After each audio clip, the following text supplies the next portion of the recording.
often get asked a lot of advice, living locally on Cape Cod. Where's a good place to start when you take up fishing on Cape Cod? And a lot of folks get the boat, get the gear, and sort of say, now what? And so the spot I almost always recommend as a first spot to try is Horseshoe Shoal. There's a number of things I like about Horseshoe Shoal. One, it's accessible for just about everybody from on the south side of the Cape, whether you're from Falmouth, Hyannis, Harwich, anywhere along the south side of the Cape. Now, Horseshoe holds all kinds of fish, but what it's most known for is its fantastic blue fishing. The bluefish tend to show up in late June and stay pretty much all throughout the summer. There's fantastic topwater fishing, there's trolling, jigging, anything you can imagine. It's just a very fertile fishing area that holds a lot of bait fish. So today, we're going to be trolling Horseshoe with the SI Perfect squids on lead core line, braid backing on these light tackle trolling outfits that are a little unique.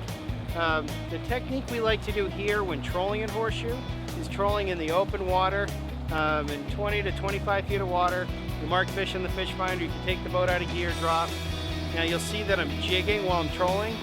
As I mentioned before, we're using the SI Perfect squids. These lures fish fine just out of the holder, which is part of their charm. But I'm 100% convinced that a hands-on approach will up your trolling game. You just do short jigs.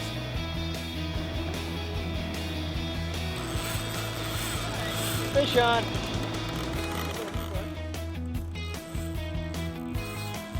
Man, what an awesome day. It's very easy to fish. It's a very wide area. So if a lot of boats show up on a Saturday or Sunday, you can always get off on your own and find your own fish. Now this particular spot has a lot of bluefish, striped bass, and also sea bass on the bottom, but it's most known for its fantastic blue fishing that exists throughout the whole summer. You can fish in the shallow water in the rips, out in open water.